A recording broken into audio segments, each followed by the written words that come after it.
그러니까 고쳐 쓰겠다라고 얘기를 하고 있지만 어쨌든 현역 의원들이 많이 탈락을 하고 있지 않습니까? 네, 예, 예. 민심. 그게 이제 제가 민심 고쳐 너무- 쓰겠다고 보는 거예요. 근데 무서워요.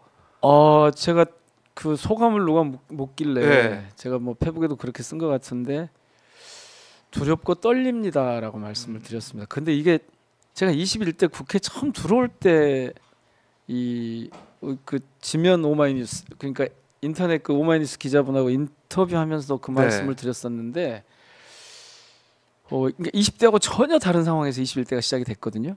그러니까 모든 의원들 원래 민주당 의원이었던 한 분 말고는 다 바꿔서 저희가 8석인데 광주가 8석인데 8석 중에 7석이 초선이었었거든요. 그때 제가 두렵고 떨린다는 말씀을 드렸는데 지금은 사실은 그 두려움과 떨림을 넘어서 무슨 책임감이나 뭐 고맙습니다 이런 것은 우선 뒤로 하고요. 예. 어떤 그 몽롱함과 선명함이 저한테는 하여튼 교차하는 듯한 이게 뭐지? 이 신호를 이 민심의 흐름을 어떻게 읽어야 되지? 라는데 제가 지금 골몰해하고 있습니다. 그러니까 기뻐하는 그 과정보다는 왜 광주 시민들이 지금 이런 평가, 이런 선택을 하시지? 이런 데 대해서 시민의 목소리를 정말 제대로 들어야 된다. 제가 이런 생각을 하면서 옛날에 네. 그 촛불 때 떠오른 그러니까 2016년 그 언저리였을 거예요. 그 언저리에 그 인상 깊게 읽었던 칼럼이 있는데 그 칼럼이 떠올랐어요. 그래요? 예. 어떤 내용입니까? 전남대 철학과의 박구용 교수라고 예, 계세요. 예. 예. 여기도 가끔 출연하신가요? 뭐. 저희도 가끔 예. 나오고 근데 있는 걸로 알고 있습니다. 이분이 당시에 이런 칼럼을 쓰셨어요. 네. 한겨레에 쓰셨던데 시민 불복종에 복종하는 정치 이런 칼럼을 쓰셨는데 이때가 이제 한참 그 촛불이 이렇게 타오르던 그런 때인데 네. 저 뒤쪽에 가면 이런 대목이 나와요. 혁명의 아침 정치인과 지식인의 유일한 의무는 시민들의 말을 받아 쓰는 것이다. 그러니까 이렇게 경고를 앞에다 하죠. 이 순간에 촛불보다 앞서 계산하고 촛불 몰래 타협하는 정치는 주권자를 유린하는 범죄다. 그렇게 하면서 바로 이 대목 정치인과 지식인의 유일한 의무는 시민들의 말을 받아 쓰는 것이다 그러시는데 제가 근래에 이 칼럼이 딱 떠올랐어요.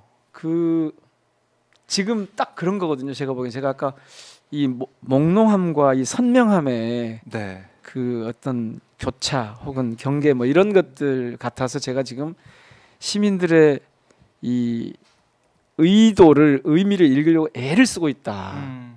제가 지금 그러고 있거든요. 네. 이게 뭐지? 이 사인이 도대체 뭐지? 왜 민영배는 살려놨지? 앞으로 좀 더 봐야겠습니다만은 네. 오늘 저에도 발표가 있고 뭐 주말에도 있고 있습니다만은 하여튼 5명 중에 1명만 살려놓고 지금 다 이렇게 했어요. 물론 또 어떤 과정을 거쳐서 어떤 변화가 있을지는 아직 모르겠습니다만 하여튼 이 신호가 뭐냐? 이게 어떤 시그널을 나한테 보내는 거냐? 네. 정치인 민영배한테 광주 정치인 민영배에 광주 시민들이 뭐라고 지금 명령하고 있는 거냐? 이걸 파악하는데 제가 한편에서 두렵고 떨리면서 한편에서 야 이거 잘못 판단하면 나도 끝이다. 이걸 잘 받들어야 된다. 네. 그래서 굉장히 지금 치밀하게 그걸 들여다보고 있습니다. 이게 무슨 말씀인가 하고 사실은 정치인들이 되게 특히 여의도에 오면 이 여의도 정치의 가치거든요. 제가 이제 지역 정치인일 때 네. 자꾸 그런 말을 썼어요. 제가 이제 쓴 책 중에 뭐 내일의 권력이라고 하는 그런 책이 하나 있는데 이런 거에 보면 네. 제가 계속 주장하는 게 정부는 중앙정부만 정부가 아니고 정치는 청와대와 여의도 국회의원들만 하는 게 아니다. 요즘 표현으로 하자면 그 이재명 대표 표현을 빌자면 정치는 국민이 하는 것 같지만 아니 정치는 정치인이 하는 것 같지만 사실은 국민이 하는 거다. 어제도 그 말씀을 하시던데 네. 그러니까 국민들이 정치인보다 훨씬 국민들의 시민들의 집단지성이 훨씬 지혜로워요. 그리고 정확해요. 네.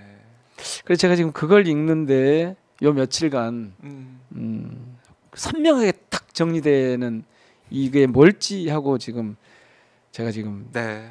고민하는 시간을 지금 보내고 있었습니다. 그래요. 이게 좀 재선에 도전하게 돼서 마냥 기뻐할 수만은 없는 그런 상황이다. 아니 생각해 보십시오. 예. 제가 아까 그 박구영 교수 칼럼에 혁명의 아침이라고 표현했지만 지금 광주에서 생각해 보십시오. 이거는 혁명의 아침이라고 하는 말에 앞에 수식을 붙이면 민주당 혁명의 아침. 제가 그러니까 고쳐 쓰려고 한다라고 하는 말씀을 드린 거예요. 네. 민주당 혁명의 아침인 거죠 지금 광주 시민들한테는. 그 말을 뭐 속되게 다른 표현을 막 하고 싶지는 않습니다. 네. 근데 뭔가 하여튼 우리가 바라는 대로 원하는 대로 민주당이 제대로 하지 않았고 그것에 대한 이 평가의 가장 극적인 이를테면 이 도달 지점이 지금 현역 의원들이었던 것 같아요. 그래서 제가 딱 제가 경선 없이 그냥 결선 없이 그냥 가게 됐다는 전화를 받는 순간 헉 하고 제가 놀랐어요. 왜냐하면 저도 사실은 염려가 많았거든요. 앞에 하는데 그렇죠. 막 다 나가 떨어지니까 바람이 부는 게 아니냐. 네. 뭐 이런 얘기도 있고. 근데 이제 뭐 어떤 분들은 제가 지금 그래서 이거 두 가지로 지금 그 광주의 지금 경선 상황을 민주당 경선 상황을 보고 있거든요. 하나는 두 가지 관점에서 봐야 된다고 생각해요. 민주당을 바꾸려고 하는 거냐, 고쳐 쓰려고 하는 거냐 이 관점이 하나 있고 또 하나는 친명 비명 그 논리가 전혀 아니다. 왜냐하면 현역 중에 명백한 친명인 분들이 있잖아요. 또 비명이라고 할 만한 분이 없잖아요. 그렇죠. 그래서 그런 구분도 아니에요. 지금 광주 시민들이 친명이라서 살리고 비명이라서 죽이고 이게 아니에요. 네가 민주당 국회의원으로서 아니 민주당이 180석을 줘가지고 시작했는데 21대를 제대로 했어? 그리고 그 후로 쭉 보면서 지금 이 순간에 최종적으로 이렇게 이제 평가를 하고 계시는 것 같고 그래서 저는 제대로 했나? 이거를 어디 뭐 채널A인가 어디서 저 그 결선 간 거 보고 어떤 뭐 서모 변호사인 것 같은데 이분이 패널로 나와가지고 개딸을 위한 이 결선 아니죠 공천이었다라고 얘기를 하더라고요. 제가 저 양반은 지금 광주에 대해서 한 번도 관심을 가져온 적이 없는 혹은 기존의 그 보수 언론이 광주에 씌워놓은 광주 시민들에 대한 그런 이 허구의 이미지를 갖고 저렇게 평가를 하는구나 싶어서 제가 이건 도저히 넘어가지 못하겠다 싶어서 항의를 좀 하고 지금 법적인 좀 조치를 해보려고 그래요. 어떻게 광주 시민들을 그렇게 모욕할 수가 있습니까? 광주 시민들이 개딸들입니까? 제가 공천을 받게 된 것이 그러니까 경선에서 이긴 것이 개딸에 의해서 이루어졌다고요. 이거는 그래서 개딸 공천 친명 공천이라고 하길래 제가 이건 도저히 그냥 넘어갈 수 없다 싶어가지고 법적인 조치를 하려고 그러는데 이렇게 시민들의 뜻을 특히 광주 시민들의 의도를 모르는 분들이 정치평론 한다고 나와가지고 변호사라는 직업 달고 이건 제가 보기에는 거의 몽상가들이에요. 세상이 어떻게 돌아가는지 전혀 모르는 저는 그런 분들을 골라가지고 출연시키는 방송국도 문제지만 그런 시민들 아니 지금 민주당을 고쳤을 거냐 바꿀 거냐 이 고민을 하고 있고 친명 비명하고 아무 상관없이 이루어지는 거기서는 이 역할을 제대로 했느냐를 묻고 있는 민주당이 제대로 지금까지 한 거냐를 묻고 있는 시민들한테 개딸 공천이라고 친명 공천이라고 하면 이건 모욕이죠. 광주에 대한 모욕이고 광주 시민들에 대한 모욕이죠.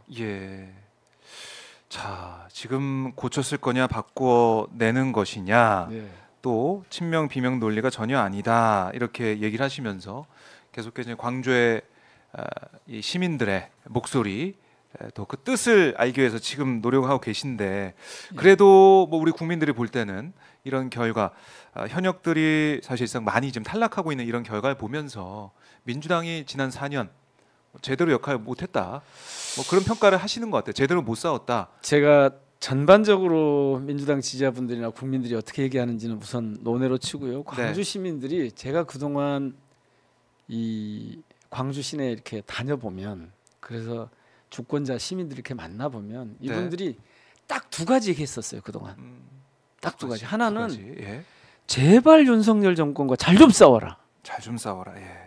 왜 그렇게 못 싸우냐? 심지어 탈당까지 해가면서 싸우는 저한테도 더 해야 된다고 그러시는 분들이 많았어요.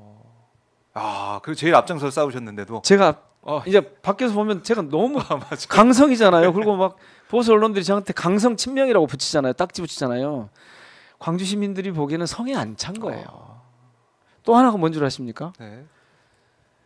그 지금 윤석열 검찰 독재하고 싸워야 되는데 니들 내부에서 싸우고 이재명 죽이려고 하지 마. 내부 싸움 하지 말라니까. 제가 모르긴 모르는데 조금 더 뭐 그런 말씀 나눌지 모르겠습니다만 네. 지금 새로운 미래가 이재명 대표가 지금 공천 잘못한다고 하면서 민주당을 뭐 어떻게 해보겠다고 하면서 이낙연 대표가 전 대표가 이제 앞장서서 지금 광주에서 출마하겠다고 그랬잖아요. 맞아요. 정말 광주 시민들을 어떻게 보는지 저는 정말 납득이 안 돼요. 뭐 그 얘기는 뭐 기회 있으면 하기로 어쨌든 하도록 하고 이재명 지켜서 내부 싸움 하지 말고 단결해라. 아하. 이 얘기 이 두 가지 얘기였어요. 그동안 제가 들은 얘기는 저는 그랬어요. 적어도 그러면서 저한테도 그 부족해. 더 세게 해 이러셨거든요. 이거 광주 시민들이 선도적으로 지금 한국 사회의 문제, 특히 정치 영역의 문제를 보고 계시는 거예요. 알고 계시는 거예요. 광주가 그렇게 네. 발신을 하고 있는 겁니다. 제가 늘 그 정치할 때 제가 무슨 책에서도 그렇고 어디 가서 뭐 강연을 하거나 하면 늘 말씀드리는데 네. 제 정치의 기준은 광주 시민의 뜻이거든요. 광주가 어디로 가라고 하느냐.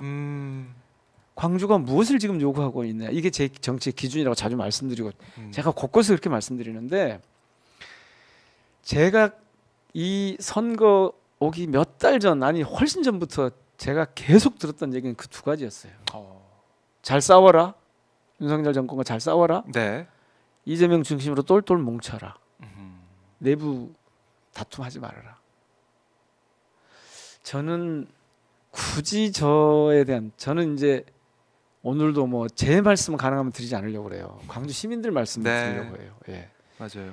저를 그렇게 하신 것을 굳이 제가 해석해서 보자면 아마도 그런 요구에 조금은 네가 그래도 조금은 부응했을 거야. 제가 사실은 그 득표율을 보고 깜짝 놀랐어요.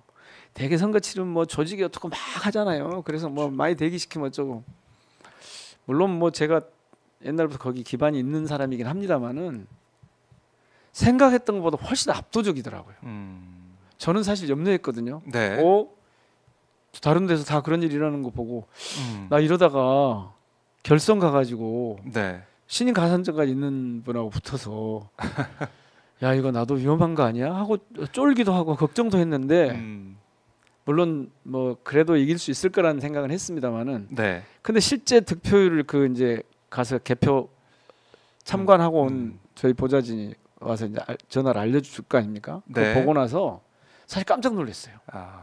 제가 생각했던 것보다 한 7, 8%포인트가 더 나왔더라고요. 특히 민주당 당원들, 네. 지지자분들은 제가 생각했던 것보다 한 10% 이상 더 나왔더라고요. 그래서 깜짝 놀랐어요.